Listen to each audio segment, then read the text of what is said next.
우리를 예배 가운데로 부르신 주님께 감사와 영광의 박수를 올려드리겠습니다. 할렐루야. 날 구원하시고 부르신 주님께 감사합니다. 허브 예배에 대해서 소개하고자 합니다. 저희 허브 예배는 매주 토요일과 일요일 예배하고 있습니다. 토요일 오후 4시에 양재원누리교회 기쁨홀에서 일요일 오후 2시에 양재원누리교회 기쁨홀에서 예배하고 있습니다.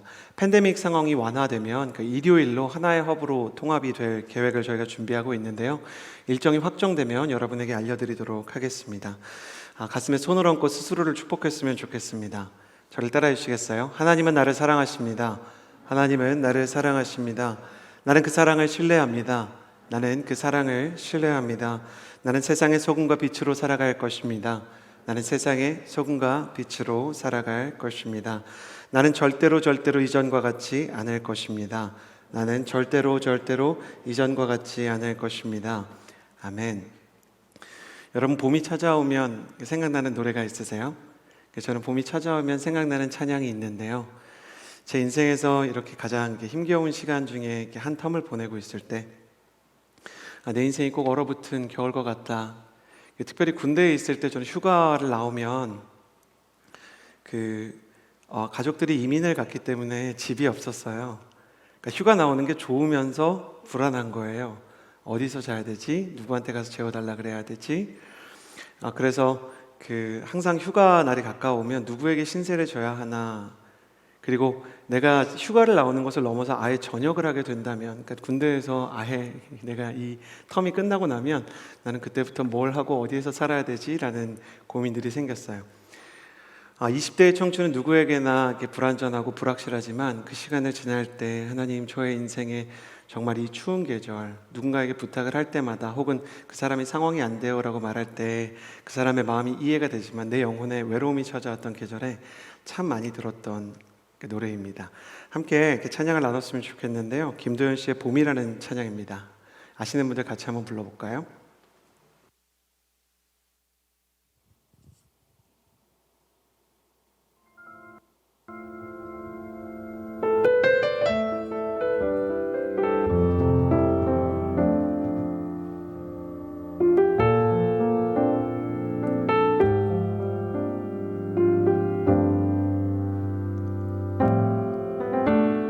산골짜기 여기저기 봄의 향기가 겨우내 숨어있던 산새들의 노래 들리고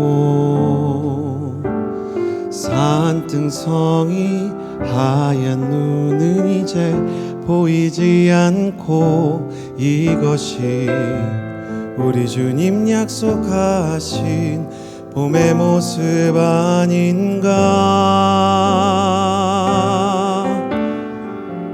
내가 염려했던 지난 날들과 영원히 계속될 것만 같았던 추운 겨울은 주님의 약속대로 흔적도 없고 내 하나님 행하신 일 만물이 찬양하누나.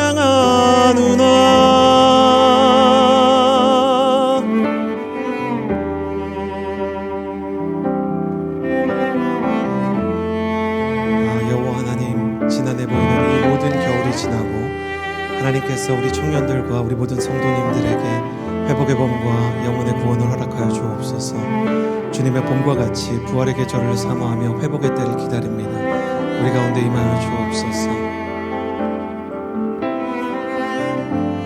내가 염려했던 지난 일들과 내가 염려했던 지난 날들과 영원히 계속될 것만 같았던 추운 겨울은 주님의 약속대로 흔적도 없고 내 하나님 행하신 일 만물이 찬양하누나. 내가 염려했던 지난 날들과 영원히 계속될 것만 같았던 추운 겨울은 주님의 약속대로 흔적도 없고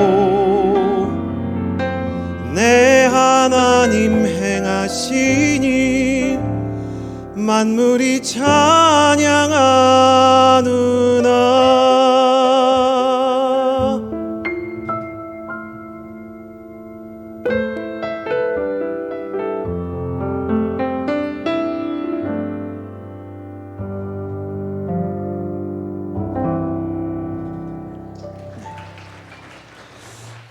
전 하나님이 봄을 주셔서 참 좋은 것 같아요. 이렇게 제가 대학부에 다닐 때는 이렇게 봄이 좋은지 몰랐어요. 꽃이 피는 게 왜 아름다운지를 몰랐어요. 근데 요즘에는 꽃이 왜 아직 안 피지? 왜 아직 코트 입어야 되지?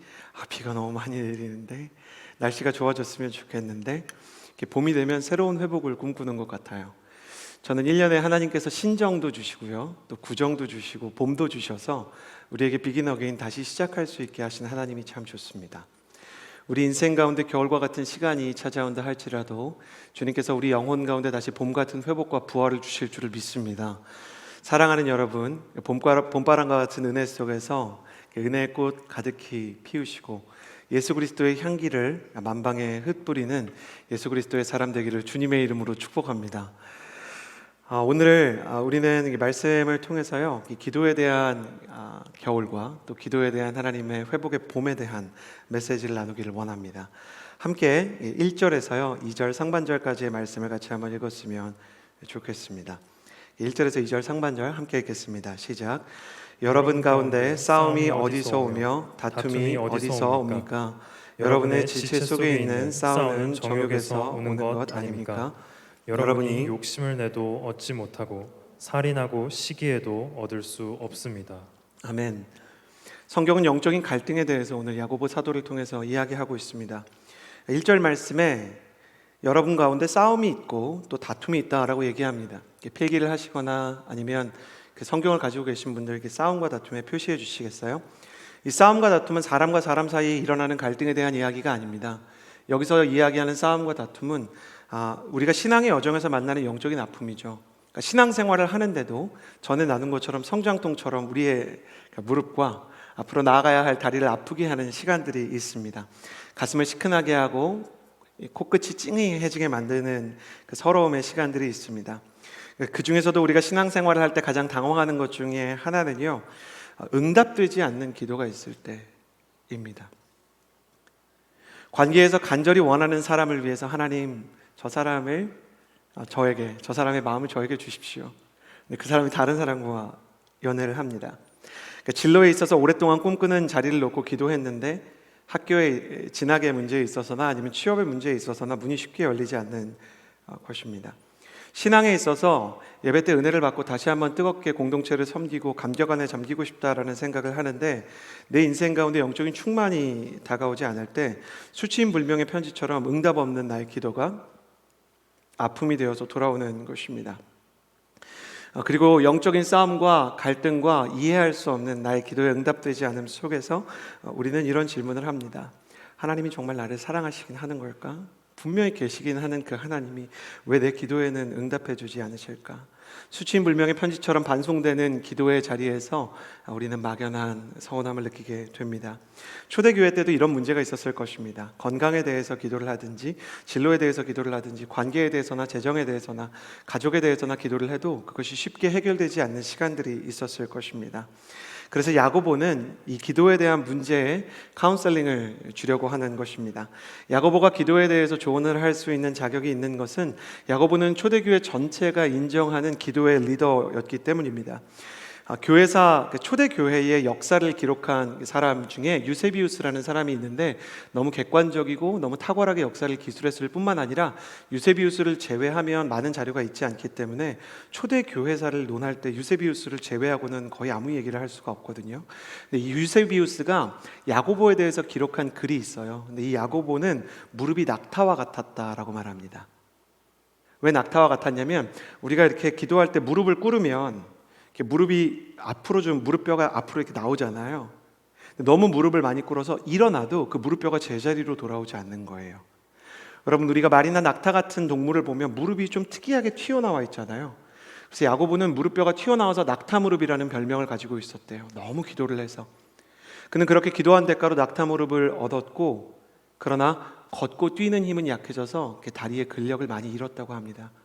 그럼에도 불구하고 그가 저는 모습 자체가 기도의 상징이었기에 많은 사람들이 우리 목사님이 우리를 위해서 기도하시고 우리를 위해서 기도하는 영적인 리더가 있다라는 용기를 얻음과 동시에 기도의 동맥경화나 슬럼프에 빠지면 야고보에게 가서 이 기도에 대한 상담을 했다고 합니다.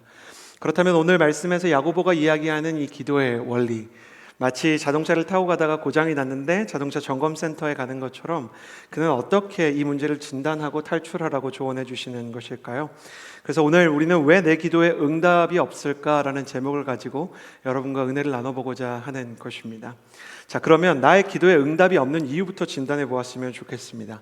함께 2절 말씀을 읽어보겠습니다. 2절 함께 읽겠습니다. 시작. 여러분이 욕심을 내도 얻지 못하고 살인하고 시기해도 얻을 수 없습니다. 여러분이 다투고 싸우지만 구하지 않기 때문에 얻지 못하는 것입니다. 나의 기도에 응답이 없는 이유, 야고보는 그것에 대해서 첫 번째로 이렇게 이야기합니다. 기도하지 않기 때문이다. 너무 단순하죠? 기도를 하고자 하는 마음이 있어요. 모든 크리스천은 기도를 하려고 해요. 그런데 실제로 기도하지 않는 때가 있는 것입니다. 여러분 혹시 그런 사람 아세요? 시험 기간이 다가오면 그 벽에다가 종이 이렇게 걸어놓고 동그라미 딱 그려서 이렇게 시계처럼 24시간 표시 잘하는 사람 있잖아요. 그래서 시험 공부 계획에 대해서 시간표를 잘 짜는 친구가 저한테 있었어요. 그래서 막 이렇게 스티커도 붙이고 색도 칠해가지고 와, 이 친구의 계획표를 보면 누가 봐도 전교 순위권에서 놀 것 같은 친구인데 문제는 시험 계획표를 짜고 공부는 하지 않아요. 그러니까 이 친구는 항상 시험 계획표를 짜주는 이제 전문가였고 다른 친구들이 계획표를 의뢰해서 받아갈 정도였지만 이 친구 자신의 성적은 높지가 않았어요. 그렇죠? 공부 계획표를 짠 것과 공부라는 것이 다른 것이에요. 마찬가지로 기도 제목을 잘 정리한 것과 기도를 하는 것은 전혀 다른 얘기입니다. 우리가 순모임을 할 때마다 기도 제목을 한번 내보시겠어요? 이런 건면을 우리가 하잖아요. 왜 그렇습니까? 기도하려고 하는 겁니다. 근데 우리는 기도 제목을 내면 그리고 나서 순장님이 이제 마무리 기도하면 나의 모든 기도가 된 것처럼 생각할 때가 있습니다. 또 우리가 어떤 착각을 하냐면 기도해야 되겠다라고 다른 사람이랑 나누는 겁니다. 사람 때문에 어렵습니다. 직장 때문에 어렵습니다. 건강 때문에 어렵습니다. 우리 가정이 지금 경제적인 어려움이 있다고 합니다. 그래서 친한 그 교회 언니랑 얘기를 합니다. 친한 교회 형이랑 얘기를 합니다. 그리고 형 우리 진짜 기도해야 되겠어. 그치? 우리 진짜 기도해야 돼. 아 언니 우리 기도해야 되겠어요. 그치? 기도해야 돼. 그러고 집으로 가는 겁니다. 그리고 뭐라고 생각하냐면 정말 영적인 시간이었어. 이렇게 생각하는 겁니다. 양재역의 비극을 아세요 여러분? 제가 19기로 지금 39기가 새내기인데 갑자기 우울해졌어요. 근데 제가 19기를 새내기일 때 그때부터 양재역에 있는 커피숍과 패스트푸드점은 모두 할렐루야 허브의 것이었어요. 예배가 끝나면 전부 다 그 중국집에도 가고 맥도날드에도 가고 커피숍에도 가고 그래서 그 코로나 때 커피숍들이 문을 많이 닫았는데 우리 허브가 안 가서 좀 그렇다라는 설이 있을 정도예요. 그런데 그때도 정말 은혜에 대한 나눔이 풍성했어요. 나누다 보면 막 11시에도 가고 12시에도 가고 차 끊기면 택시 타고도 가요. 그런데 우리의 나눔 시간은 참 길었는데 막상 혼자 기도하려고 해보면 우리는 참 기도하지 못하는 사람들이었어요. 자, 여러분은 어떻습니까? 기도 제목도 있고 기도에 대해서 나누는 사람도 있는데 기도를 하고 있습니까? 여러분이 뭘 기도해야 되는지는 어렴풋이 알고 있는 것 같은데 기도가 어렵지 않습니까? 제가 도움을 드리겠습니다. 기도를 시작하는 가장 좋은 방법은 기도하는 자리에 참여하는 겁니다. 오늘 예배 오신 여러분, 설교를 듣고 은혜를 받는 것도 참 중요하지만 여러분의 인생 가운데 기도 시간에 기도할 수 있는 힘이 있게 되기를 주님의 이름으로 축복합니다. 기도하고 싶어지고요. 말씀 끝나고 기도할 때 정말 온 힘을 다해서 기도해 보았으면 좋겠습니다. 그리고 기도하는 자리가 있으면 참여하십시오. 저에겐 사라지지 않는 소원이 있는데 허브에 기도하는 사람들이 일어나는 청년 기도 운동이 있는 곳입니다. 특별히 금요일에 진행되는 더콜링 기도회가 있거든요. 저희가 그 메시지로 허브 그 카카오톡 주보를 통해서 보내드릴 테니까 기도의 기회가 있을 때 기도의 기회를 놓치지 않았으면 좋겠습니다. 우리의 기도에 응답이 없는 이유가 하나 더 있거든요. 하나는 기도하지 않기 때문이고 두 번째 이유가 있는데 3절 말씀 두 번째 이유 살펴보겠습니다. 시작. 그런데 그에도 얻지 못하는 것은 여러분이 정욕에 쓰려고 잘못된 동기로 구하기 때문입니다. 성경은 기도를 해도 정욕에 쓰려고 잘못된 동기로 구하면 응답을 받기 어렵다 이렇게 얘기를 합니다. 기도를 하지 않아서 응답을 못 받는 사람 있고요. 그리고 기도를 하는데 정욕에 사로잡혀 있는 사람은 기도의 응답을 받을 수 없다라고 얘기합니다. 성경에서 정욕이라는 단어가 나오면 우리가 꼭 섹슈얼한 성적인 의미로 받아들이는 그 지체들이 있는데 그런 의미는 아니고요. 과도한 욕심 혹은 뒤틀린 욕심을 정욕이라고 부릅니다. 뭔가 좀 어긋난 욕심, 사람에게 욕구가 있는 건 좋은 건데 뭘 하고 싶다. 성경도 소원이 있는 걸 참 긍정적으로 보거든요. 그런데 뭔가 뒤틀린 욕심이 있는 것을 잘못된 정욕이라고 얘기합니다. 그러니까 이런 거 정욕입니다. 밥을 너무 배고파서 밥 먹는 건 좋은 겁니다. 근데 필요 이상으로 먹어서 너무 살이 찌기 시작하면 그건 이제 죄송합니다. 정욕이 되는 것입니다. 여러분 살을 빼고 싶다라고 이야기하는 분들 많이 계십니다. 다시 말씀드리겠습니다. 기도 제목이 있는 것과 기도를 하는 것이 다르듯이 살을 빼고 싶다고 말하는 것과 안 먹는 건 다른 문제입니다. 살이 안 찌고 싶으면 부식을 주식처럼 자꾸 먹으면 안 되는 겁니다. 샐러드 바 가서 해결되지 않습니다. 코끼리나 소도 풀만 먹고 1톤까지 갈 수 있는 걸 보면 우리 인생의 욕구의 문제에 근본적인 해결이 필요할 때가 있는 것입니다. 비만이 되는 것, 우리가 욕구를 통제하지 못하기 때문이고요. 수많은 청년들이 게임 중독에 빠지는 것도 우리의 욕구가 중독의 지배를 받았기 때문입니다. 또 수많은 청년들이 저에게 많이 물어보는데 주식 투자나 코인 투자 해도 됩니까? 저는 그 투자 자체는 성경에서도 투자라는 것 자체는 굉장히 중요한 걸로 생각해요. 하나님이 영혼에게도 투자하시고요. 사업의 투자도 긍정적으로 보시는데 잘 모르고 준비가 안 된 상태로 하는 투자는 굉장히 위험합니다. 내가 충분히 준비가 되어 있는지에 대해서 고민해 보기를 바라요. 세상은 홈쇼핑을 하든지 아니면 주식과 투자에 대해서 말하든지 지금 하지 않으면 늦는다고 얘기해요. 홈쇼핑을 보든지 아니면 뭘 보든지 자꾸 한정판인 것처럼 얘기해요. 그 홈쇼핑 보고 있다가 제가 진짜 와 세상이 대단하다 생각한 건 저한테 아무 필요 없는 모피 코트를 사고 싶더라고요.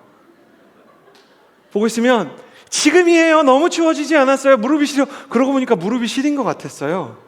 이거 입으면 얼마나 든든하게요? 막 이러면서 어머 언니 안에 니트 하니까 반팔 입어도 따뜻해요. 막 이러는데 반팔 입어도 따뜻한가? 생각해보면 모피코트 사도 입고 허브 못 와요. 너무 이상하잖아요. 목사님이 세례요한 된 것 같고 안 어울리잖아요. 그런데도 사람을 자꾸 몰아가는 거예요. 한정판이면 다 사고 싶고 그리고 스타벅스 커피를 마셔도 프리퀀시 다 모아서 그거 꼭 가져야 될 것 같고 세상은 지금 아니면 안 될 것처럼 우리를 계속 몰아가요. 이거 없으면 너 소외되는 거야. 이런 마음을 전문 용어로 FOMO라고 불러요. FOMO인데 Fear of Missing Out. 내가 세상에서 뒤처지는 것 같은, 잊혀지는 것 같은 마음이 들면 뭔가 두려움이 생기는데 경영학에서는 그거를 부추겨서 마케팅을 하라고 이야기하는 기법이 있는 것이죠. 세상에 대해서 세상이 정말 이 시야를 좁게 하고 앞만 보게 하고 현실만 보게 하고 그리고 다른 사람과 비교하게 하는 모습을 보면 저는 생각나는 탐욕의 상징 그 동물이 있어요. 누구냐면 돼지입니다. 돼지는 고구마와 감자를 이렇게 파서 먹어요. 코와 이 이빨로 이렇게 막 파거든요, 땅을. 그래서 고구마와 이 감자를 캐내는데 이렇게 몸이 최적화되어 있어요. 그래서 돼지 가만히 보면 목 자체가 아래로 이렇게 되어 있는 거 아시죠? 돼지는요, 생체 공학적으로 고개를 15도 이상 위로 이렇게 들 수가 없어요. 그렇기 때문에 늘 땅만 바라보면서 눈앞에 보이는 것만 반응하고 닥치는 대로 먹으려고만 합니다. 이 돼지가 하늘을 볼 때가 있어요.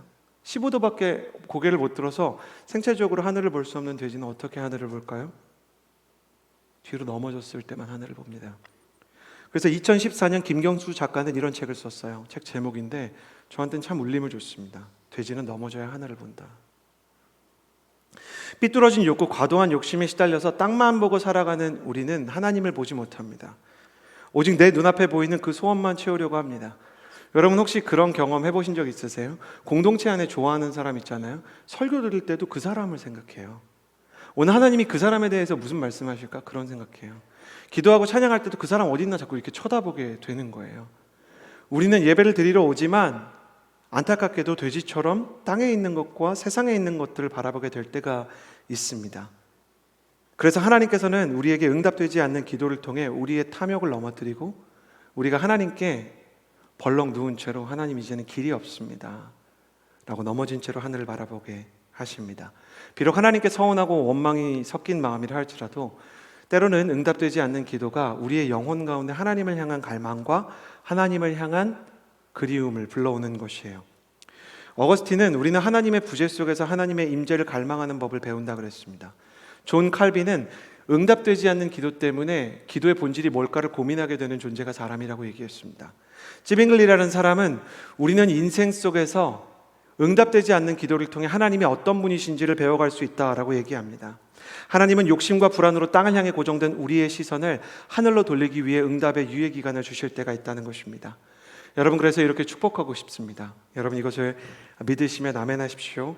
여러분이 신앙의 여정에서 사람 때문에 세상 때문에 넘어진 것 같지만 하나님은 당신이 하늘을 볼 수 있는 기회를 주신 줄을 믿습니다. 사랑하는 여러분, 여러분의 넘어짐이 하나님을 만나는 시간이 될 수 있다면, 여러분이 뒤로 나 자빠진 것 같아도 그 자리에서 하나님의 임재를 만날 수 있다면 여러분은 넘어지는 손해보다 더 큰 유익과 영적인 축복을 받게 된 것을 믿습니다. 나는 여러분이 아픔을 겪고 어려움을 겪어도 그것이 헛되지 않은 줄을 믿습니다. 우리 하나님은 고통이나 실패를 낭비하는 분이 아니시고 그것을 씨앗 삼아서 하나님의 놀라운 회복을 일으키시는 분이시기 때문입니다. 사랑하는 여러분, 축복합니다. 넘어짐을 통해서 도리어 하나님의 아름다운 임재와 그분의 은혜를 바라보는 예배자가 되기를 주님의 이름으로 축복합니다. 그렇다면 다시 기도하려고 하고 잘못된 동기를 벗어나서 우리의 마음을 깨끗하게 하나님 원하시는 기도를 배우고 싶은데, 하나님께서 우리에게 가르쳐주고 싶은 기도는 어떤 것인가? 기도와 함께 가야 되는 파트너 3개를 여러분에게 제시해 드림으로 기도의 업그레이드를, 성장과 성숙을 나누고자 합니다. 우리 6절과 10절, 6절, 10절 두 절을요 같이 한번 읽어보겠습니다. 시작. 하나님께서는 더 큰 은혜를 주십니다. 그러므로 말씀하십니다. 하나님께서는 교만한 사람을 물리치시고 겸손한 사람에게 은혜를 주신다. 주 앞에서 겸손하십시오. 그러면 여러분을 높여주실 것입니다. 우리의 기도가 응답이 없고 우리의 기도에 은혜가 없고 우리의 예배 가운데 무언가 막힌 것이 있는 것 같을 때 가장 먼저 우리에게 필요한 이 기도의 파트너는 겸손입니다. 저를 따라해 주시겠어요? 겸손한 믿음으로 기도하십시오. 겸손한 믿음으로 기도하십시오. 겸손이라는 건 뭐냐면 내 안에 교만이 없는 상태가 아니라 내 안에 교만이 있다는 것을 인정하는 마음에서 시작되는 거예요. 아까 내 안에 교만이 있구나. 스크루테이프의 편지라는 책이 있습니다. C.S. 루이스가 쓴 책인데, 고참 악마, 삼촌이자 고참인 악마가 이제 막 악마일을 시작하는 이 꼬맹이 수습 악마에게 어떻게 하면 사람의 영혼을 파멸에 이르게 하는지 교육을 시켜주는 책이에요. 굉장히 재미있는 책인데 여러분이 한번 꼭 읽어보았으면 좋겠습니다. 거기 이런 글이 있어요. 이제 삼촌 악마가 이 꼬마 악마에게 얘기해 주는 거예요. 성도들이 겸손해지면 위기감을 갖고 긴급하게 대응을 해야 되는데, 그 상황에서 무엇보다 실제로 겸손해지기 시작했을 때 내가 겸손해지고 있다는 사실에 대해서 관심을 갖게 해라. 세상에 내가 이렇게 겸손해지다니, 이렇게 생각하게 하는 거예요. 자부심과 만족감을 갖게 되면 그 순간 자신이 겸손해졌다는 교만이 고개를 쳐들게 될 것이다. 성도가 이것조차 유혹으로 생각하고 마음을 다잡으려고 한다면 안 돼, 내 마음이 교만해졌어. 그러면 다시 한번 이렇게 해라. 내 마음이 겸손해진다는 교만을 이렇게 회개하고 있구나 라는 것을 자랑스러워하게 만들어라.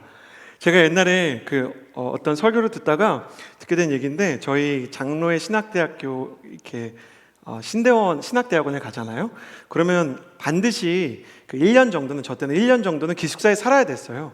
그럼 기숙사에 살면서 뭘 하냐면 같이 새벽 기도를 가고 그리고 같이 예배를 드리고, 예배가 되게 많은 거예요. FA 선교사님처럼 학교도 다니고 막 사역도 하는데 막 너무너무 이 경건학기라고 하는데 예배가 많으니까 나중에는 밤에도 예배 드리고 아침에도 예배 드리니까 이제 전사님들이 힘든 거예요. 그럼 대부분 새벽 기도를 정말 아울리치에서 왜 막 깨어난 사람처럼 이렇게 신학생들이 이렇게 가요. 새벽 기도 갈 때 이렇게 가지 않아요. 다 이렇게 하고 가요. 막 이렇게 가요. 그리고 앉아있다가 기숙사로 다시 들어와서 아침 수업이 없으면 대부분 자요. 근데 한 전도사님이 그 새벽 기도를 하고 딱 들어와 보면 방이 4명씩 쓰거든요. 3명이 자고 있는 거예요. 그럼 그 모습을 보면서 마음에 그런 생각이 들었대요. 와, 어떻게 전도사님들이 이렇게 기도를 안 할까? 그리고 동시에 이런 생각이 들었대요. 아니야. 판단하면 안 되지. 그리고 큐티를 하는데 또 이런 생각이 드는 거예요. 나 혼자 이 방에서 큐티를 하고 있구나. 근데 너무 웃긴 게, 전 제일 교묘한 게 이거였다고 생각해요.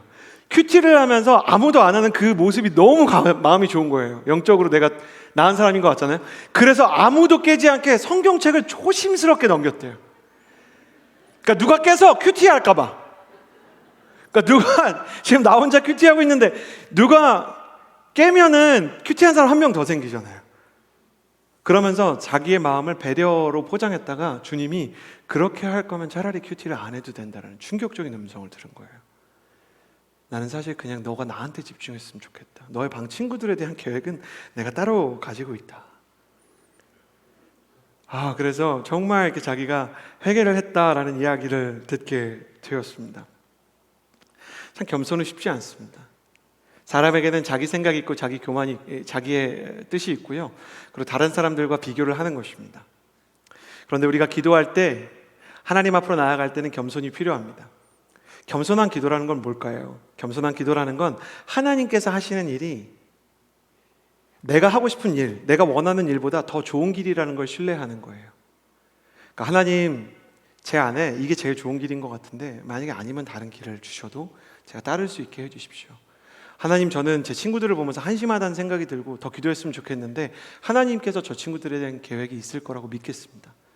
하나님, 제가 막 다른 사람들 깰까 봐 조용히 큐티하는데 아닙니다. 하나님, 다른 사람들과 함께 큐티하겠습니다. 주님께서 정말로 원하시는 것이 무엇인지 주님이 알려주시면 제가 저의 계획을 내려놓을 수 있게 해주세요. 내려놓겠습니다가 아니라 내려놓을 수 있게 해주세요. 저에게는 눈에 넣어도 아프지 않은 아들과 딸이 있는데 평소에는 견원지간처럼 다퉈요. 아들은 굉장히 예민하고 딸은 굉장히 이렇게 쿨합니다. 그래서 딸은 항상 뭐가 문제야 오빠? 이렇게 얘기하고 오빠는 넌 생각이 없어. 늘 이렇게 얘기를 합니다. 둘이 성격이 완전히 다른데 닮은 게 하나 있어요. 밥을 싫어합니다. 밥을 먹으려고 하지 않아요. 제 딸은 7살인데 이렇게 얘기합니다. 아빠, 오늘은 입맛이 없네. 그런데 과자를 주고 젤리를 주잖아요. 개눈 감추듯 사라집니다. 입맛이 없는 게 아니라 그냥 밥이 싫은 거예요. 아들도 집밥을 주면 먹는 둥 마는 둥 먹긴 먹는데 이렇게 감사함이나 기쁨이 없습니다. 미간은 항상 찌푸립니다. 제 아들은 밥을 먹는 건 해야 되는 일인 거예요. 하고 싶은 일이 아닌 거예요. 근데요, 밥을 다 먹고 나서 너무 배불러 더 이상 못 먹겠어 그랬는데 라면 끓여준다 그러면 먹습니다. 딸은 간식을 좋아하고 아들은 라면을 좋아하거든요. 가끔은 그런 걸 줄 수 있죠.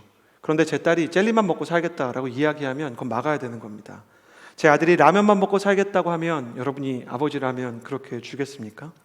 하나님은 우리와 다릅니다. 우리는 원하는 것을 갖고 싶어서 기도하지만 하나님은 필요한 걸 주고 싶어 하십니다.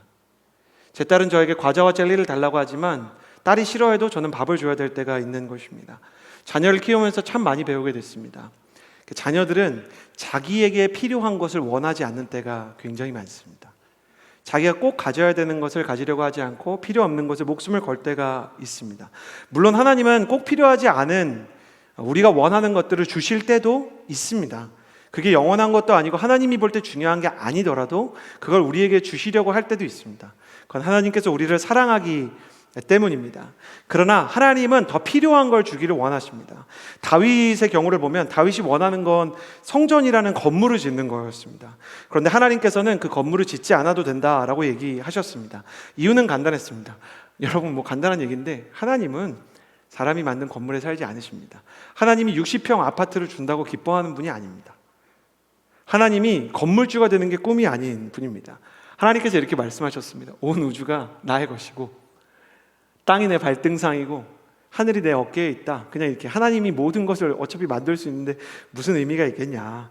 하나님도 성전이 있는 것 자체를 나빠하시진 않습니다. 그러나 본질적으로는 성전이라는 건물이 아니라 하나님을 섬기는 사람의 마음을 그분의 성전으로 삼고 싶어 합니다. 여러분 아시는 분들은 아시겠지만 원래 기쁨 홀은 기쁨 홀이라고 안 불렀습니다. 기쁨 성전이었습니다. 사랑 홀은 사랑 성전이었습니다. 이재훈 목사님께서 담임 목사님이 되시고 나서 어떤 건축물에 성전이라는 이름을 안 붙이는 게 좋겠다라고 얘기합니다. 사람들은 왜 서빙고 온누리교회를 서빙고 성전이라고 부르지 않는지를 궁금해합니다. 근데 이재훈 목사님은 그런 소원이 있습니다. 온누리 교회가 아니라 온누리 교회 성도님들이 하나님의 성전이 되기를 원하시는 것입니다. 그래서 하나님은 다윗에게 성전을 짓게 하는 대신 다윗을 하나님의 성소로 삼으셨습니다. 그 말은 하나님께서 성전 안에 계시는 것이 아니라 하나님께서 다윗과 함께 계셨다는 말입니다.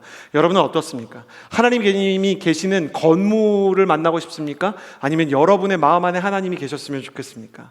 이처럼 하나님은 우리가 생각하는 것보다 항상 더 좋은 것을 주십니다. 하나님이 우리에게 뭔가를 거절하는 것 같지만 나보다 나를 더 잘 아시는 주님은 나에게 가장 필요한 것이 무엇인지를 아십니다. 겸손은 그걸 인정하는 겁니다. 첫째, 하나님께서 나보다 나를 더 잘 아신다는 걸 인정하는 것이고, 둘째, 나보다 더 나를 잘 아시는 하나님께서 내게 필요한 것을 주시는 하나님이라는 것을 믿는 것입니다. 저는 여러분에게 이 믿음이 있게 되기를 바랍니다. 여러분 동의하면 아멘 하십시오. 하나님께서 여러분 자신보다 여러분을 더 잘 아시는 줄을 믿습니다. 또 여러분보다 여러분을 더 잘 아시는 하나님께서 여러분의 인생에 가장 좋은 것을 주실 줄을 믿습니다. 그러므로 하나님이 원하시는 것이 무엇인지 간구한 기도를 시작하십시오. 가장 좋은 방법은 하나님의 말씀에 관심을 가지는 겁니다. 말씀과 기도가 같이 가는 것입니다. 오늘 예배 후에 잠깐 한 5분에서 10분 정도 쉬고 이 자리에서 또 온라인으로 큐티 세미나를 하면서 기록된 말씀 속에서 살아계신 하나님의 음성을 듣는 이 큐티에 대해서 나누게 될 텐데요. 여러분도 함께 참여하면서 말씀 속에서 하나님의 음성을 어떻게 들을까? 하나님이 나에게 필요하다고 말씀하시는 것이 무엇일까? 그것을 발견해가는 훈련을 해보았으면 좋겠습니다. 저는 여러분이 겸손한 믿음으로 기도하고 주님이 나에게 주시는 더 좋은 길을 만나는 하나님의 청년들 되기를 주님의 이름으로 축복합니다. 우리 8절에서요 9절까지의 말씀을 같이 한번 읽어보았으면 좋겠습니다. 8절과 9절 말씀입니다. 시작. 하나님을 가까이 하십시오. 그러면 하나님께서 여러분에게 가까이 오실 것입니다. 죄인들이여 손을 깨끗이 하십시오. 두 마음을 품은 사람들이여 마음을 정결하게 하십시오. 슬퍼하고 탄식하며 통곡하십시오. 여러분의 웃음을 탄식으로 기쁨을 슬픔으로 바꾸십시오. 아멘. 첫 번째는 우리가 겸손한 믿음으로 기도해야 한다는 것이고요. 두 번째, 가슴에 손을 얹고 저를 따라해 주시겠어요? 회개의 슬픔으로 기도하십시오. 회개의 슬픔으로 기도하십시오. 제가 오늘 다윗 이야기를 좀 하고 있는데, 여러분 다윗 인생에서 일어났던 최악의 사건이 무엇일까요? 하나만 지울 수 있다면 다윗은 뭘 지워야 될까요? 사울왕 아닙니다. 다윗의 인생에서 한 가지만 지워야 한다면 그의 인생의 최악의 사건은 밧세바 스캔들일 것입니다. 밧세바라는 이름을 들어보았습니까? 사건은 이렇게 시작됩니다. 하루는 다윗이 전쟁터에 나가야 되는 시기에 게으름을 부리고 전장에 나가지 않고 옥상을 거니기 시작합니다.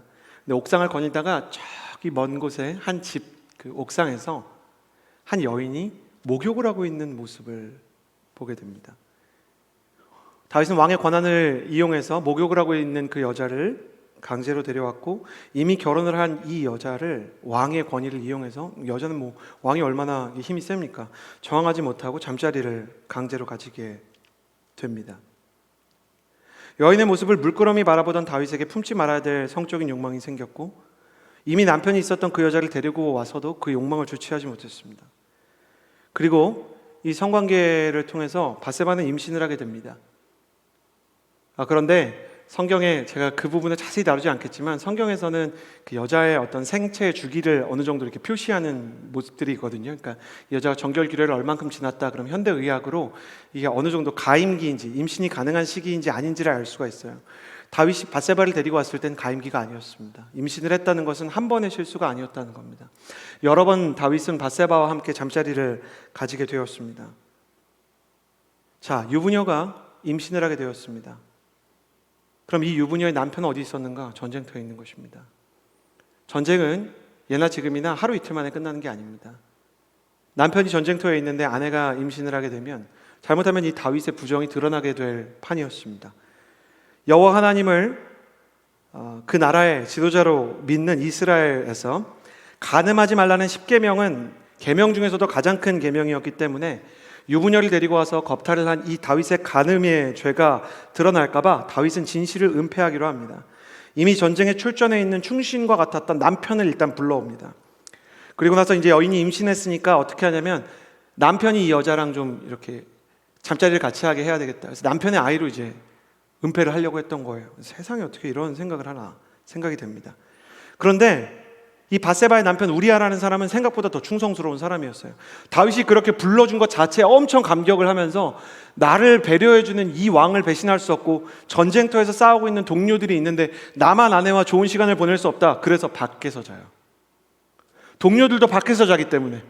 그러니까 다윗이 막 너무너무 황당하고 어려운 거예요. 그래서 어떻게 하느냐?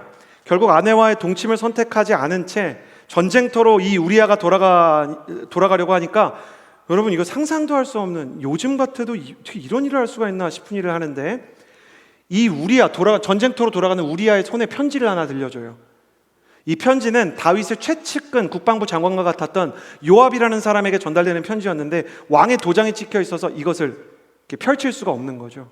우리아가 지금 불러줘도 아내랑 잠을 안 자는데 왕의 편지를 뜯어보겠습니까? 다시 붙일 수도 없는데. 그 사람의 충성심을 이용해서 보낸 그 편지에 뭐라고 써 있었냐면, 요압, 우리아를 가장 어려운 전쟁의 험지에 투입해라. 언제까지? 죽을 때까지. 그래서 끝내 이 우리아라는 사람이 죽게 됩니다. 이 밧세바가 미망인이 된 것처럼 너무 충실한 내 종 우리아가 죽었습니다.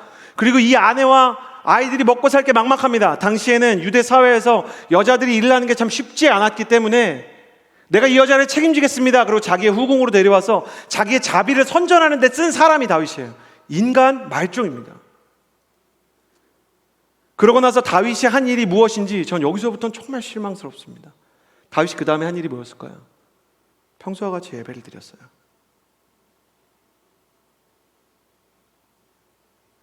안식일마다 하나님을 찾아뵙고 이스라엘 전역에서 다윗이 작곡했던 시편의 노래들을 부르기 시작했습니다. 저는 다른 것도 다 소름 돋습니다. 근데 세상에는 연쇄살인범도 있으니까 그렇다 칩시다. 그런데 이런 모든 범죄를 짓고도 다윗이 단 한 번도 주일날 예배를 빠지지 않은 거예요. 찬양인도 한 겁니다. 그는 스스로의 죄를 알고 있었어요. 자기가 얼마나 끔찍한 일을 했는지 똑똑히 알고 있었어요.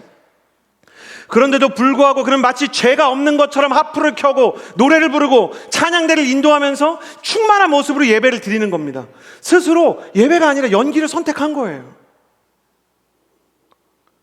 하나님께서 다윗에게 심판을 유예해 주신 것인가? 너무나 흥미로운 사실은 다윗이 이렇게 예배를 드리는데도 밧세바가 이제 아이가 생겼잖아요. 그럼 아이는 9개월 정도 돼야 태어나잖아요. 9개월 뒤에 아이가 태어날 때까지 다윗이 아무 심판을 안 받아요. 하나님이 다윗의 죄를 넘어가 주신 건가? 다윗은 그렇게 생각했던 것 같아요. 이 정도는 괜찮나? 내가 하나님한테 너무 충성스럽게 해서? 여러분 미친 사람 같죠? 여러분 미친 사람 같지 않습니까? 이런 짓을 하고 내가 그래도 하나님한테 충성하고 헌신했으니까. 근데 우리 안에도 100만 분의 1, 10만 분의 1, 1000만 분의 1 이런 마음이 혹시 있는 거 아세요? 우리는 왕이 아니기 때문에 이런 일을 아예 할 수도 없어요. 누굴 데려와서 우리가 뭐 국정원을 움직여서 군대를 움직여서 아예 할 수 없잖아요. 그렇지만 100만 분의 1로 우리 안에도 그런 마음이 찾아올 때가 있죠. 그래도 내가 순장인데, 그래도 내가 하나님한테 헌신했는데, 아울리치 갔다 왔는데 하나님이 나한테 뭐 해주시는 게 왜 없지? 다윗 안에 이런 공로주의 같은 마음이 있었던 것 같아요. 저는 이 모습을 보면서 정말 무서운 걸 배워요. 죄라는 게 처음에는 그 사람을 정말 무너뜨리고 괴롭게 하지만 나중에는 그 죄 자체가 망각이 되는 거예요. 넘어간 것처럼 아무 일 없는 것처럼. 그러나 하나님은 다윗의 죄를 잊지 않고 계셨어요. 근데 다윗의 아이가 태어나기 직전에 다윗에게 가장 친했던 선지자 나단이 그를 찾아와서 다윗이 한 일을 온 천하에 폭로해요. 하나님의 심판이 제일 무서운 건 이걸로 시작돼요. 뭔지 아세요? 폭로예요. 이 사람이 어떤 사람인지를 주변 사람들에게 알게 하는 거예요. 이 사람의 명예를 땅바닥에 떨어뜨리는 거예요. 하나님 왜 그렇게 하냐? 이 사람을 괴롭히고 죽이려는 게 아니라 사람이 교활하다는 걸 아세요. 하나님은 알아도 되는데 사람은 알면 안 되는 우리의 죄들이 많은 거예요. 거짓말을 하고 성적인 일탈을 하고 크리스천으로서 가지 말아야 될 것, 하지 말아야 될 행동을 했는데 하나님이 아는 건 어쩔 수 없어요. 근데 내 순원이 알고 내 순장이 알고 목회자가 아는 건 안 되는 거예요. 저희 목회자 중에 어떤 분이 이촌동 모 식당에서 식사를 하는데 예비군 훈련 끝나고 어떤 형제가 목사님 바로 뒤 테이블에서 소주를 시켜서 부대찌개를 먹고 있는 거예요. 친구들이랑. 그리고 온갖 이제 욕설을 뒤섞어가면서 얘기를 하는데 문제는 그 형제가 순장이었어요. 목회자는 하나만 기도했어요. 내가 뒤에 있다는 걸 모르게 해주세요, 하나님. 알면 이 사람 정말 어려워집니다. 그런데 하나님은 신실하신 분이셨어요. 계산을 하고 나가려는데 그 기도를 했으니까 다행이다, 이제 나간다, 그러고 뒤를 돌아봤는데 눈이 마주친 거예요. 그때 그 형제는 잔을 들고 있었다 그래요. 여러분, 하나님 앞에서 사는 사람이 술을 먹는 거 괜찮았어요. 근데 목사님이 보는 순간 갑자기 회개의 제목이 생긴 거예요. 그건 그 사람이 나쁘다기보다는 인간이 그만큼 약한 존재인 거예요. 모든 죄가 드러나니까 다윗이 그때부터 회개를 하는데 회개에서 끝나지 않습니다. 다윗의 자녀들 사이에 살인 사건이 일어나고요, 그 유명한 압살롬의 반란이 일어나고, 압살롬은 다윗의 왕궁으로 들어와서 다윗의 그 아내들과 성관계를 가져요. 내가 죽음보다 더한 고통을 너에게 주겠다, 하나님 얘기하시는 거예요. 하나님께서는 9개월 동안 다윗에게 심판을 유예한 게 아니었어요. 하나님은 9개월 동안 다윗에게 회개할 시간을 준 거예요. 사랑하는 허브 여러분, 제가 여러분을 정죄하려고 하는 건 아닙니다. 근데 살 길을 주는 거예요. 암 환자에게 제일 좋은 건 뭔지 아세요? 제일 좋은 소식? 촉입니다 라고 말해주는 거예요. 지금 치료하면 고칠 수 있습니다.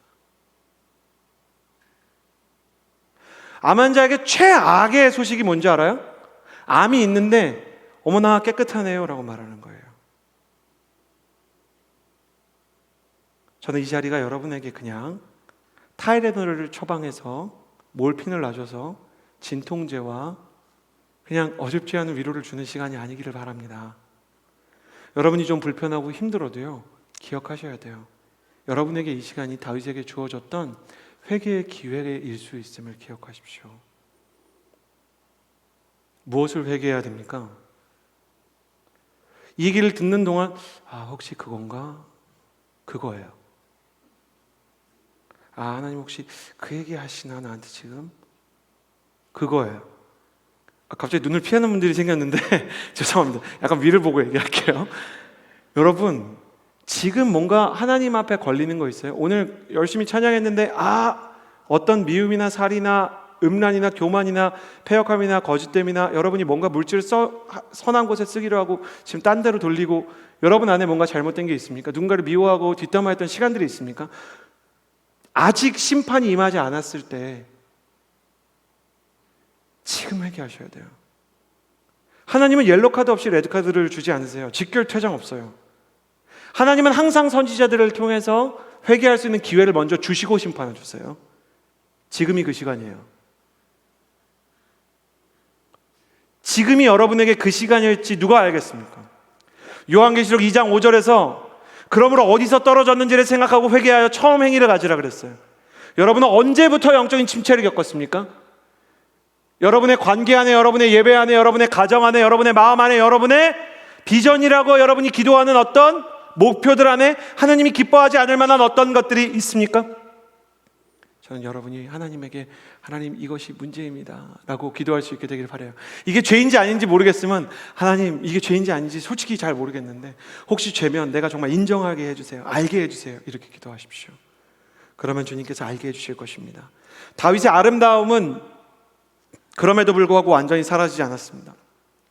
다윗이 정말 하나님을 완전히 등진 사람이었다면 나단의 목을 베어버렸을 거예요. 그리고 다른 왕들처럼 이제부터 하나님 안 섬겨, 바알을 섬길 거야, 이렇게 했을지 몰라요. 근데 다윗은 나단의 눈을 보았어요. 나단은 다윗의 선지자이자 광야에서부터 다윗과 함께 했던 다윗의 가장 절친한 친구입니다. 친구인데도 그의 영혼을 생각해서 지금 친구가 살기 원하는 마음으로 너 돌이켜야 돼 라고 이야기하는, 존댓말을 쓰고 있지만 왕이시여 라고 말하고 있지만 내 목숨을 던져서라도 널 살리겠다라고 이야기하는 나단의 눈을 보았을 때 그의 눈가에 고여있는 눈물은 하나님에 대한 충성심인과 동시에 죽음을 각오한 친구의 사랑이었어요. 다윗은 그것을 보고 시편 51편을 지었습니다. 그리고 이렇게 말하죠. 하나님께서 말하시는 제사는 상처받은 영혼입니다. 오 하나님이여, 주께서는 상처받고 뉘우치는 마음을 외면하지 않으십니다. 다윗이 그 얘기를 하는 거예요. 제사를 드리고 송아지를 드리고 예물을 드리고 찬양을 하는 거 물론 중요하지만 본인이 죄를 지어 보니까 하나님 앞에서 내가 회개하지 않는다면, 내가 이 죄를 뉘우치지 않는다면 그게 어떻게 예배가 될 수 있을까? 다윗이 9개월 동안 어떤 예배에서 어떤 감격을 느꼈던 하나님이 주신 건 아니었을 겁니다. 그 스스로 만들어낸 것이거나 연기했던 것이겠죠. 그러나 하나님 앞에 내가 주인입니다, 내가 또 이렇게 넘어졌습니다 라고 얘기할 때 주님께서는 압살롬의 고난의 시간을 주셨지만 그가 다시 회복될 수 있도록 해주셨습니다. 훗날 다윗은 여호와는 나의 목자이시니 내게 부족함이 없으리로다 라는 시편 23편을 썼죠. 주의 지팡이와 막대기가 나를 안위하신다 그랬는데, 지팡이는 양들이 이렇게 부드럽게 몰아서 가는 도구고 막대기는 양을 칠 때 쓰는 도구입니다. 그 막대기조차 주님께서 나를 살게 하시는 도구였다는 거예요. 여러분, 청년기예요. 가슴이 찔리고 찢어지고 불편한 설교를 들어야 됩니다. 여러분, 인생 가운데 죄를 상처로 치어나는 가짜 문화에서 벗어나 상처가 아니라 내가 죄인입니다라고 고백할 수 있어야 돼요. 어떻게 성령을 받습니까? 라고 많은 청년들이 저에게 물어봅니다. 여러분, 사도행전은 28장으로 되어 있는데 한 장을 뺀 27장에 장마다 성령이라는 단어가 나와요. 근데 27장이라는 장마다 성령이 반복될 때 성령과 항상 같이 등장하는 단어가 27번 같이 회개라는 단어가 등장합니다. 회개하여 성령을 받으라. 회개는 주님께로 돌아가는 것입니다. 죄를 책임지고 다 원상태로 하라는 게 아닙니다. 누군가한테 상처를 줬는데 그 사람 괜찮아질 때까지 너 용서 안 해, 그런 게 아닙니다. 고백하는 겁니다. 회개는 우리의 죄를 용서하고 그리고 우리를 사랑하시는 주님께로 돌아가는 것입니다. 그래서 8절 말씀은 죄인들이여 손을 깨끗게 하십시오, 9절에 슬퍼하고 탄식하고 통곡하십시오 라고 말하지만 동시에 8절 초반부에 하나님을 가까이 하십시오 라고 말하는 것입니다. 회개가 하나님을 가장 가까이 끌어당기는 자석과 같은 영적인 힘이 있습니다. 회개는 히브리어로 슈브라고 부릅니다. 슈브라는 것은 우리가 하나님께로 돌아가다라는 뜻인데요, 이쪽으로 이렇게 가다가 슈브 그러면 이렇게 유턴을 하는 겁니다. 돌아가서 이쪽으로 걸어가는 거예요. 근데 하나님께서 우리에게 진노하시다가 그 마음을 돌이키셔서 은혜를 주셨다라고 말할 때도 슈브입니다. 우리가 하나님께로 돌아갈 때 주님도 우리를 향해 그 은혜의 얼굴을 드시는 것입니다. 여러분이 여러분 안에 있는 죄를 발견하게 해달라고 기도하십시오. 저도 저의 죄를 위해서 기도하겠습니다. 우리 모두가 죄인이라는 사실을 알고 또 하나님 앞에 기도할 때 주님은 우리를 외면하지 않을 것입니다. 왜냐하면 다윗이 발견한 바와 같이 주께서는 상처받고 뉘우치는 마음을 외면하지 않으시는 하나님이시기 때문입니다. 저는 저와 여러분 안에 회개할 수 있는 마음이 있게 되기를 주님의 이름으로 축복합니다. 마지막으로 이 말씀을 읽겠습니다. 11절에서 12절입니다. 함께 읽겠습니다. 시작. 형제들이여 서로 비방하지 마십시오. 형제를 비방하거나 자기 형제를 판단하는 사람은 율법을 비방하고 판단하는 것입니다. 당신이 율법을 판단한다면 당신은 율법을 행하는 사람이 아니라 심판하는 사람입니다. 율법을 주신 이와 심판하시는 이는 오직 한 분이십니다. 그분이 능히 구원하기도 하시고 멸망시키기도 하시는 분이십니다. 그런데 이웃을 판단하는 당신은 누구입니까? 세 번째는 이것입니다. 가슴에 손을 얹고 저를 따라해 주시겠어요?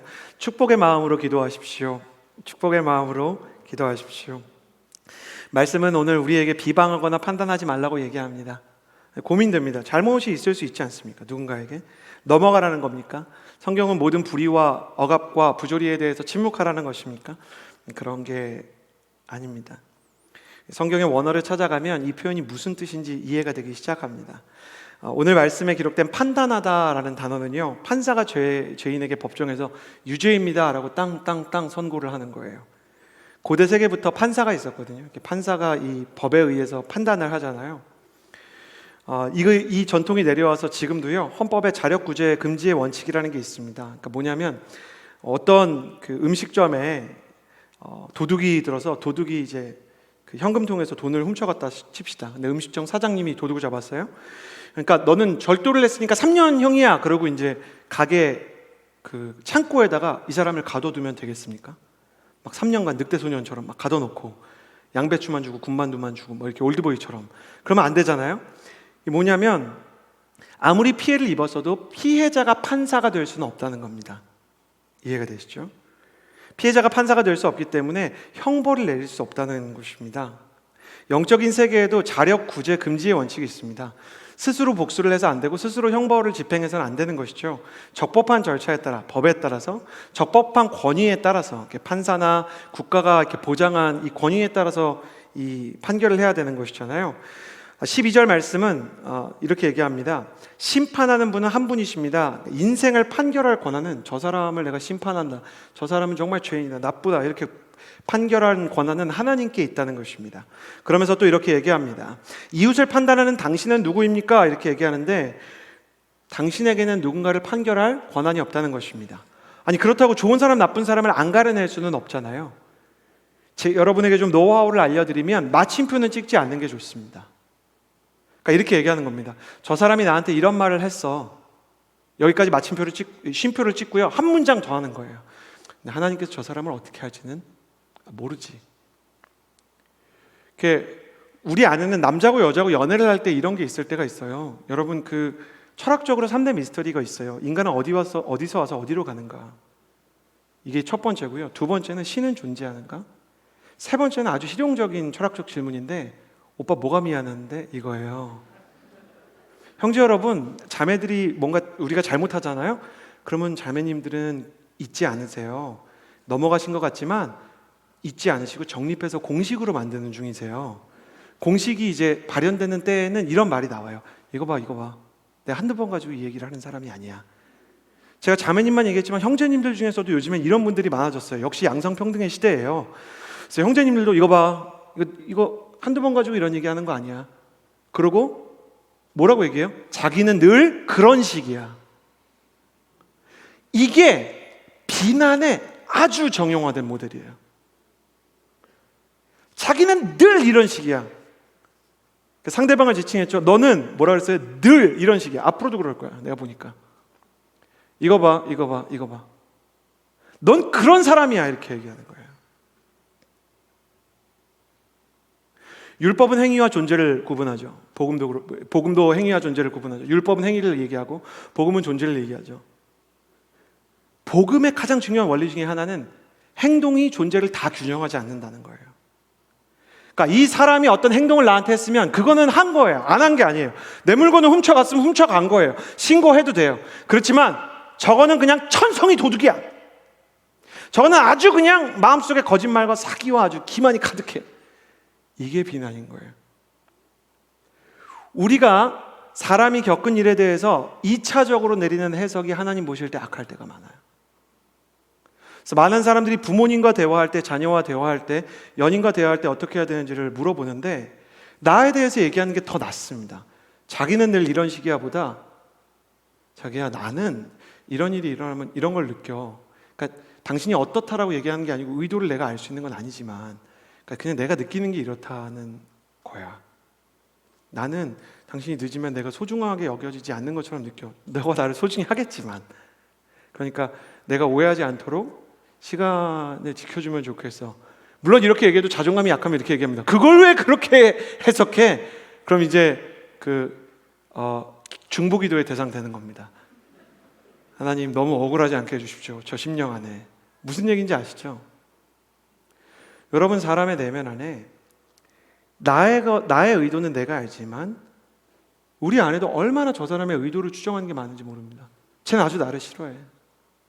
가정에서도 이런 일이 비일비재하게 일어나요. 저도 아이들한테 그런 실수를 하는데, 제 아들이 어디 이렇게 어린이집을 갔다 왔는데 마이쮸를 2개 받았어요. 근데 이렇게 얘기하는 거예요. 약간 침울한 표정으로. 친구는 3개 받았어. 그러면 그냥 친구는 3개 받았구나 그러고 넘어가 주는 게 베스트래요. 근데 부모는 뭐라 그래요? 선생님이 널 좀 덜 좋아하시나 보다. 그러면 이 선생님에 대한 비난과 판단이 들어가는 게 문제가 아니라 더 심각한 게 있는데, 애가 사람의 의도를 추정할 수 있다는 믿음이 생겨요. 그렇게 우리가 다 배운 거예요. 사람의 행동을 통해서 사람의 의도를 추정하죠. 그래서 막 교회에도 그런 거 많지 않아요? 순장님이, 목사님이 나를 분명히 봤는데 이렇게 딱 봤는데 그 눈빛이 냉정했어. 그 눈빛 온도 측정기가 있어요, 마음속에. 단정짓고 그 사람의 마음을 볼 수 있다고 얘기하는 거예요. 저를 보시겠어요? 여러분 안에 그 누가 사람의 의도를 알 수 있다고 하나님 앞에서 자신할 수 있습니까?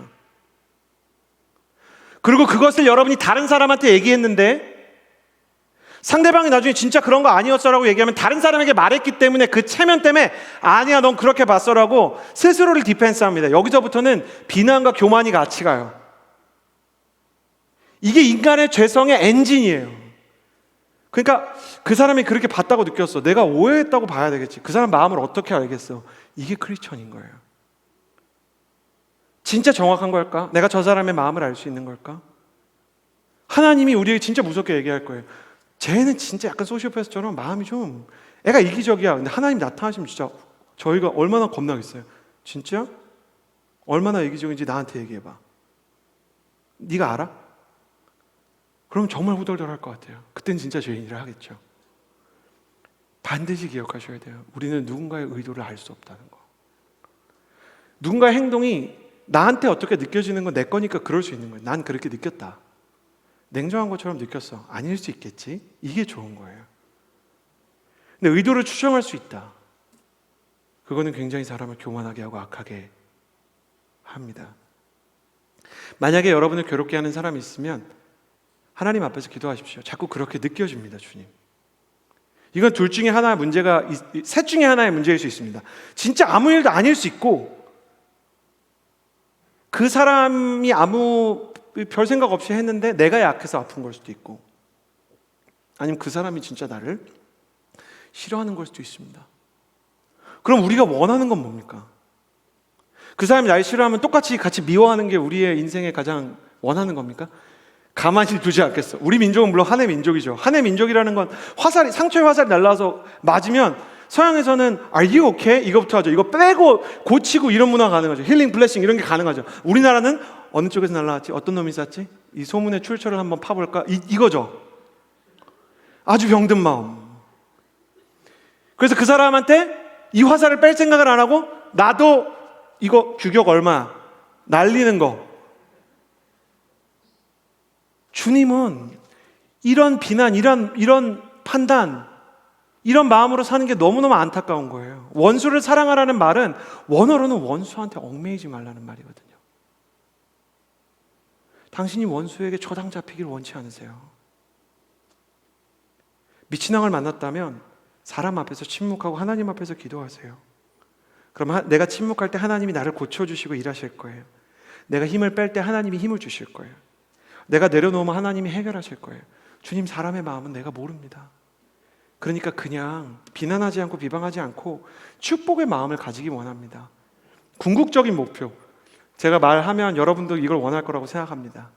누가 날 미워하든 누가 날 오해하든 그것이 여러분의 자존감과 감정에 어떤 타격도 입히지 않게 되기를 바랍니다. 정말 강철 같은 마음이길 바라요. 오히려 그 사람이 긍휼하게 보이고 그 사람을 향해서 하나님, 저 사람은 저한테 이렇게 했지만 제 마음이 상하지 않기를 원합니다. 내가 복수하는 걸 목표로 삼지 않고 강해지기를 바랍니다. 복수하는 사람은 또 그런 사람 찾아가면 또 복수하면서 살아야 돼요. 평생 화살 쏘면서 살아야 돼요. 그게 아니라 하나님께서 나의 마음을 고쳐주시기를 원합니다. 그것을 위해서 꼭 이 기도를 했으면 좋겠어요. 감정이 믿음을 이끌고 가게 하지 마십시오. 감정대로 아픈 만큼 내 인생의 내 신앙의 가장 중요한 주제가 막 감정이고 아픔이 아니었으면 좋겠어요. 저 사람이 나 아프게 했어. 나 이거 힘들어. 저 사람이 나 서운하게 했어. 그게 아니라요. 하나님, 나 힘들긴 힘든데 이거보다 더 중요한 게 있어요. 뭐요? 난 축복하는 사람이 되고 싶어요. 강한 사람이 되고 싶어요. 내가 원하는 건 안 아픈 사람, 이상한 사람이 없는 삶이 아니에요. 이 사람들과 상관없이 나는 정말 강해지기를 바라요. 사람이 나를 흔들 수 없게 되기를 바라요. 난 오히려 이 사람들을 축복하고 용서하기를 원해요. 정말 축복합니다. 여러분의 가정에서 화해가 일어나기를 바랍니다. 용서가 일어나기를 바랍니다. 용서와 화해는 강자의 특권이죠. 그만큼 여러분이 강해질 수 있게 되기를 바랍니다. 여러분이 원수나 상처에 저당 잡혀서 거기 끌려다니지 않기를 원합니다. 20대 내내 내 상처를 묵상하면서 살았다라고 얘기하지 않게 되기를 바랍니다. 20대 초반에는 내 인생의 주제가 상처였는데 20대 후반에 내 인생의 주제는 하나님이었고 비전이었고 축복이었고 은혜였다라고 말하게 되기를 바랍니다. 여러분은 상처가 여러분의 인생의 순모임의 나눔의 주제가 되기를 바랍니까? 아니면 은혜와 감격과 비전이 여러분의 인생의 주제가 되기를 바랍니까? 여러분이 진짜 원하는 건 선한 겁니다. 그러니 믿음을 따라가십시오. 비난과 판단이 내 영혼 가운데 찾아올 때 주님께 도움을 구하십시오. 십자가를 지면서도 우리를 축복했던 예수님께 이 억울함을 이겨낼 수 있게 해달라고 기도하십시오. 판단하지 않게 해달라고 기도하십시오. 그럼 주님께서 우리를 이전과 다른 존재로 만들어 주실 것입니다. 축복합니다. 당신은 절대로 이전과 같지 않을 것입니다. 아멘. 시간을 가지고